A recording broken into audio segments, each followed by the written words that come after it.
Kdaj nas redarji lahko kaznujejo? Mariborski mestni svetniki o rebalansu proračuna. Študijski program bionike sledi potrebam gospodarstva. Mariborski nogometaši v Anglijo po prve točke. Lepo pozdravljeni. Dnevnik začenjamo zgodbo občana. Po pošti je prejel poziv medobčinskega redarstva Maribor, naj prizna, da je telefoniral med vožnjo v avtomobilu. To je priznal, vendar v roki ni držal telefona, saj ima v avtu opremo za prostoročno telefoniranje. A ker je kot dokazni material dovolj že samo to, da ga je opazil redar, bo kazen kljub temu moral plačati. Čeprav imajo mestni redarji že 2 leti skoraj enaka pooblastila kot policisti, pa vsaj kar se tiče cestno-prometnih prekrškov, ljudje težko sprejmejo, da jih redarji kaznujejo s plačilnimi nalogi. Tudi uporaba recimo varnostnega pasu, uporaba telefoniranja med vožnjo, vožnja v eno smer na ulico, ustavljanje vozil, vožnja v rdečo luč tudi ne. Nekako prioriteta mirujoč promet, torej nekje v centru mesta, bele cone, modre cone. Samo po sebi, da občinski redar kot uradna oseba zazna nek prekršek, ni sporno. Treba pa je povedati, da je v konkretnem primeru treba presojati vse dokaze, ki so podani. Težava pri nekaterih prekrških je lahko dokazovanje. Če gre le za vidno zaznavo redarja, ki voznika ne more ustaviti in fotografirati prekrška, vozniku pošljejo poziv naj izrazi dejstva. Večkrat se namreč izkaže, da vozila sploh ni vozil lastnik. Dosti je tudi primerov, ko so bila vozila preprodana, pa niso bila prepisana. Praksa tukaj ustavnega in vrhovnega sodišča je jasna. Tudi v zvezi z odgovornostjo lastnika vozila še vedno velja domneva nedolžnosti. To pa pomeni, da lastnik vozila ne rabi dokazati svoje nedolžnosti, dovolj je, da izkaže nek razumen dvom, da sam ni storilec tega prekrška, recimo da predloži določene dokaze, iz katerih izhaja, da se je tega dne nahajal na drugem kraju. Mariborsko medobčinsko redarstvo pokriva 18 občin. Mesečno naštejejo okoli 2500 prekrškov, daleč največ v Mariboru. Nekdo mora nadzorovati. Danes smo pa res srečni dan. A ste vedeli sploh, da ste narobe parkirali? Ja, sem vedel, ja. Se pravi, zavestno ste šli, a greste več kot zavestno? Ja. To je zdaj četrtič. Vsaj 85% prekrškov je dokazljivih in jih vozniki priznajo. Če pa gre za nejasnosti, na redarstvu svetujejo, naj se v 8 dneh pismeno pritožijo in priložijo utemeljitev. Mariborski mestni svetniki pa danes nadaljujejo v ponedeljek začeto sejo, na kateri obravnavajo rebalans letošnjega občinskega proračuna. Spremljajo sodelavka Tatjana Kren-Hlebič. Tatjana, pozdravljena. Mestni svetniki še niso sprejeli rebalansa proračuna za letošnje leto. Najprej so razveljavili v ponedeljek sprejeto odločitev, da bodo o rebalansu odločali v 2 branjih in se ponovno odločili za skrajšan postopek. Rebalans je potreben, ker ima občina letos na prihodkovni strani za 2,2 milijona evrov manj prihodkov, se pa občina za to leto ne bo zadolžila. Svetniška skupina SD pa je kljub temu ponovno predstavila vseh 35 amandmajev k rebalansu in zahtevala odgovore mestne uprave. Ta večine amandmajev ni sprejela. Razprava še vedno traja. Toliko. Tatjana, hvala za informacije. Na nas pa so se obrnili tudi stanovalci enega od blokov v Račah. Vse odkar so morali na radiatorje namestiti delilnike toplote, za ogrevanje plačujejo astronomsko visoke položnice. Kar 75% stanovalcev je podpisalo peticijo, s katero bi se delilnikov najraje kar znebili. V tem bloku v slabih 35 kvadratnih metrov velikem stanovanju živi Lenka Lah s partnerjem in mamo. Čeprav se kurilna sezona še ni prav začela, jo visoke položnice za kurjavo pošteno skrbijo. Lani so porabili dobrih 1000 evrov. Imeli smo 345, imeli smo 280, ko smo imeli tisto, kar je bilo pol meseca, je bilo po 70, ne. Drugače pa 180, mislim, vse čez 200, no. Tudi med drugimi sosedi so delilniki za izračun porabe toplote dvignili veliko prahu. 12 od 16 je podpisalo peticijo, s katero bi se jih najraje znebili. Tudi če bi vsi podpisali, tudi če je bilo 100%, tega ni mogoče. To je v osnovi zakonsko bilo opredeljeno, ne. Obenem pa svetuje, da lahko stanovalci popravijo korekcijske faktorje, ki denimo upoštevajo slabšo lego stanovanja. V osnovi imajo oni zmeraj možnost, da te korekcijske faktorje korigirajo. Ti niso če bi tako rekel, zabetonirane. Zato pa je potrebno samo dobrih 50% soglasja, večina. Veliko bi rešili tudi dobra izolacija in nova fasada, saj je blok energetsko potraten, a zato stanovalcem primanjkuje denarja. Samo zdaj vi računajte, če bi, na primer, moja mama bila sama tu noter, ne pride v poštev. Na Stan Investu še dodajajo, da se je poraba olja v bloku z novim sistemom ogrevanja celo za približno 10% zmanjšala, a res je, da se je kurilno olje v zadnjih letih precej podražilo. Po večletnih prizadevanjih je Visoka šola na Ptuju dobila akreditacijo za izvajanje visokošolskega strokovnega programa Bionika v tehniki. Višješolski program Bionike sicer izvajajo od lani. Gre za programe, ki povezujejo tehniko, matematiko, fiziko, elektroniko, mehatroniko, arhitekturo in ekonomijo. Trenutno študij, ki so ga razvili domači strokovnjaki, izvajajo le na Ptujskem. Najboljši študenti pa so že dobili ponudbe za zaposlitev. Prve ure predavam programa Bionike študentom prvih letnikov. Namesto klasične razlage smo priča zanimivim razpravam, ki jih dopolnjujejo s konkretnimi primeri. Če pogledamo to bionično premalo, to, ono, kontra, dajte kontra. Ful je zanimivo, ker je povezano z naravo, v bistvu tehnika, v bistvu tudi robotika, ki bo tak poklic prihodnosti. Nekaj novega, zato smo ravno prišli na študij. Odločitev za moj študij je bila predvsem zaradi tega, ker me zanima narava in okolje, drugo pa zaradi tega, ker so obljubljene tudi službe. Najboljši študenti bionike so diplomanti ali pa že neki potencialni študenti, ki so se ukvarjali s tehniko. Torej, jaz bi rekel, za nas so to diplomanti mehatronike, ker znanja mehatronike še nadgradimo. Ob tem je njihova ključna naloga povezovanje z gospodarstvom. Trenutno imajo podpisanih 22 pisem o partnerstvu, v svoji bazi pa že okoli 200 podjetij. Pri nas zahtevamo od študentov, da delajo aplikativne naloge, pri katerih je absolutno en mentor iz podjetja in en mentor iz šole. In to jaz mislim, da je ključ do pravih rezultatov. Žal se študenti na visokošolski strokovni program lahko vpišejo le izredno, zato je ta za mnoge nedostopen. Poskušamo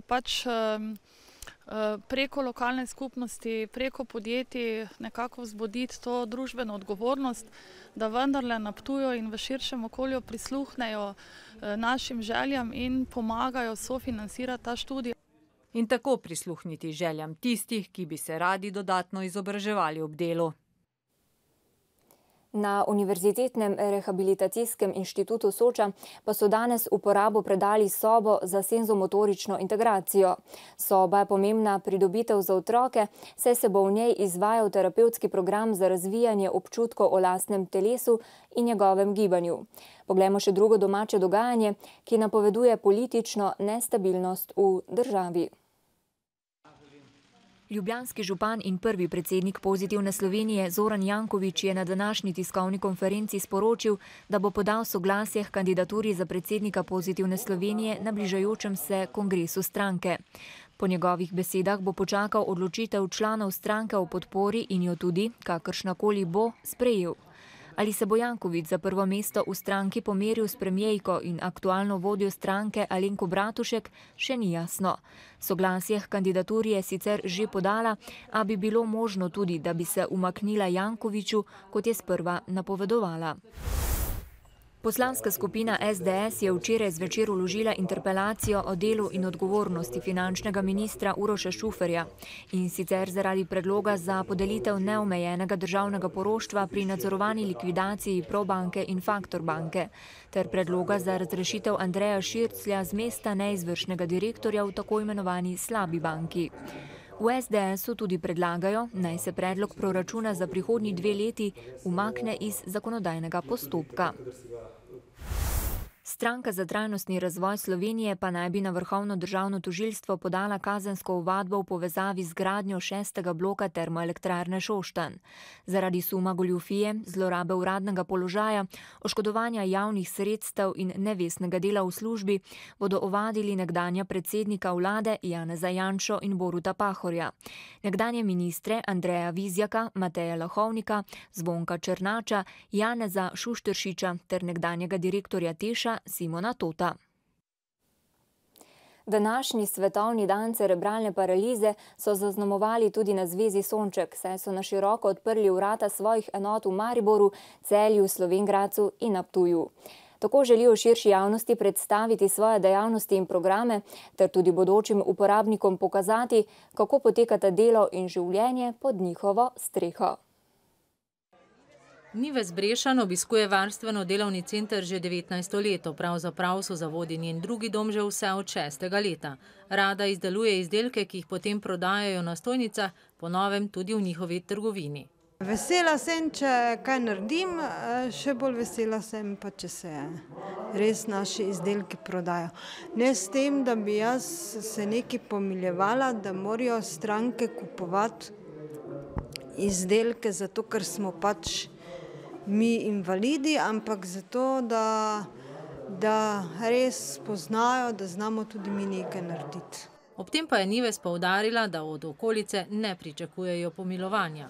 Mene najbolj to moti, da ko grem mimo kakega starejšega, bolj starejšega od mene, mogoče stara 70, 75 ali pa še bolj, pa reče, poglej to revico, kaj pa ta revica na cesti dela, ali poglej, ko težko hodi. Tudi zato želijo z geslom Spremenimo svet v 1 minuti vzpodbuditi, da bi izbrali ideje, ki bi pripomogle k izboljšanju življenja oseb s cerebralno paralizo. Ker nekaj časa je potrebno, da ljudje pač ne gledajo več na njih kot neko marginalizirano skupino in ne vem, mi poskušamo biti čim bolj aktivni. Širšo javnost pa želijo obvestiti tudi o težavah pri socialnem vključevanju, kar so strnili v 5 točk. Od pravičnega zdravstvenega sistema, prilagoditve osnovnega šolstva, sistema zaposlovanja do odpravljanja arhitektonskih ovir. Mladi ustvarjalci v Celju pa so se to poletje lotili snemanja mladinskega celovečernega filma. Ambiciozni projekt nastaja v neodvisni produkciji, sodeluje 40 dijakov šolskega centra, pritegnili pa so tudi profesionalne igralce in filmarje. Za ekipo je 35 snemalnih dni. Ujeli smo snemanje še zadnjih prizorov filma Vloga za Emo. Ok, gremo se obleči, opasati pa gremo. Želimo si narediti nek film, ki je bil enakovreden vsem ostalim filmom po tehničnih standardih, enakovreden se pravi vsem, ki jih gledamo v kinu. Ker mi da Zalenom praviva, da nikogar v končni fazi ne bo zanimalo, kako smo mi film naredili, ampak kaj smo naredili. Snovalci filma dokazujejo, da je z voljo in trudom mogoče uresničiti vsake sanje. Potrebovali so 150 tisočakov denarja in pridobili pokrovitelje. Veliko dela, tudi tehničnega, so opravili dijaki šolskega centra Celje in se ob tem tudi marsičesa naučili. Nova izkušnja v bistvu pa vidiš, kaj v bistvu se je potrebno za take male stvari, ko se ti zdijo čist neutralne, nepomembne. Kar se gledalcu zdi preprosto, v resnici sploh ni, spoznava tudi glavna igralka Lara. Čeprav smo imeli vaje, ni dovolj, se treba še spomniti, ker je res vsak dan toliko prizorov in toliko stvari, da je treba ponavljati tik pred prizorom. Meni je super, ekipa z režiserjem na čelu je organizirana, vse štima, super je. Tako pa pravi eden od 8 profesionalnih igralcev, ki sodelujejo. Vloga za Emo bo v kinematografih čez približno leto dni. V galeriji Konrada Krajnca v Lenartu pa vabijo na ogled razstave ob 20-letnici delovanja galerije in likovne delavnice. Ob jubileju so likovna dela razstavili akademski slikarji Bogdan Čobal, Stojan Grauf, Rado Jerič, Ludvik Pandur ter slikarja Vladimir Potočnik in Konrad Krajnc. Razstava bo odprta do 1. novembra. Pri športu smo. Nogometaši Maribora bodo jutri v angleškem Viganu odigrali drugo tekmo v Evropski ligi. Proti Angliji so odpotovali danes dopoldne, zvečer pa bodo že trenirali na prizorišču tekme. 19 igralcev in nekaj članov strokovnega vodstva se je zbralo na mariborskem letališču, odkoder so najprej odpotovali v Manchester in nato v 40 km oddaljeni Vigan. Navkljub domačemu porazu v prvem krogu proti Kazanu so Mariborčani prepričani, da lahko z angleškim drugoligašem enakovredno igrajo. Mi gremo v Vigan po zmago, to pomeni, da bomo ambiciozno, motivirano nastopili in kot sem že v začetku povedal, da vsak, ki si obleče dres, pomeni, mora pokazati željo in voljo. Vse, kaj prinese tekme, je odvisno od nasprotnika in tudi od naše dnevne forme. Mariborski nogometaši so si ogledali kar nekaj tekem svojih jutrišnjih nasprotnikov. Ugotovili so, da so nogometaši Vigana aktivnejši v prvem, manj pa v drugem polčasu. Se vidi, da imajo neke luknje v obrambi, so zelo zgoščeni, da so neke med prostorih izigrati in predvsem, ko bomo imeli žogo, da ne bo panike, zato ker bo veliko prostora, se da jih izigrati umireno in šanse sigurno bomo imeli. Kot vemo, vedno v Angliji, teh otoških tekmah, treba zdržati vodni pritisk, pa bo lažje. Vigan je ekipa, katera goji tipični otoški nogomet, ogromno je dolgih podaj, predvsem na bočne položaje.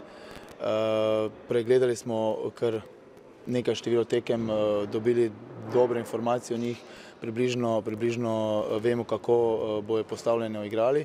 Na nas pa je, da se na to dobro odzovemo, da se pripravimo in dejstvo je, da če bomo držali njihov ritem, če bomo jim vsilili našo igro, se lahko nadejamo pozitivne rezultate.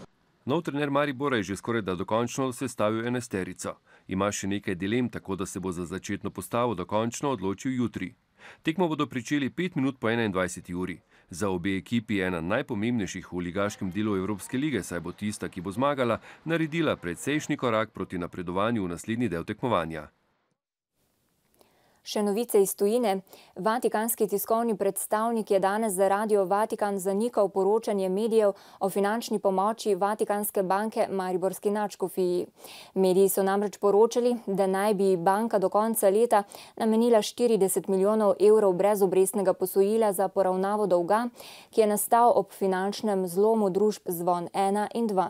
Sedaj pa v Združene države. Milijon javnih uslužbencev v Združenih državah Amerike je že drugi dan na prisilnem neplačanem dopustu.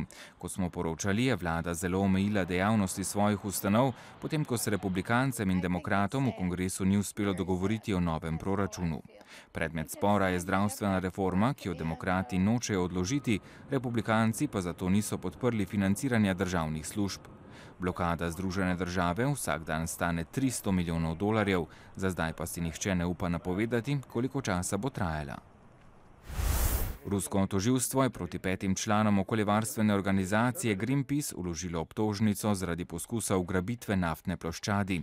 Grozi jim do 15 let zapora. Skupino 30 aktivistov je prejšnji mesec zajela ruska obalna straža, ker so poskušali splezati na eno izmed naftnih ploščadi ruske plinske družbe Gazprom v Pečorskem morju. Grško tožilstvo je 4 poslance skrajne desničarske stranke Zlata Zora obtožilo sodelovanja pri vodenju hudodelske organizacije. 3 izmed njih so po plačilu varščine že izpustili na prostost. Pred sodnika bo danes stopil tudi vodja Zlate Zore, Nikolas Michaloljakos, grozi mu obtožnica zaradi umora, napada in pranja denarja.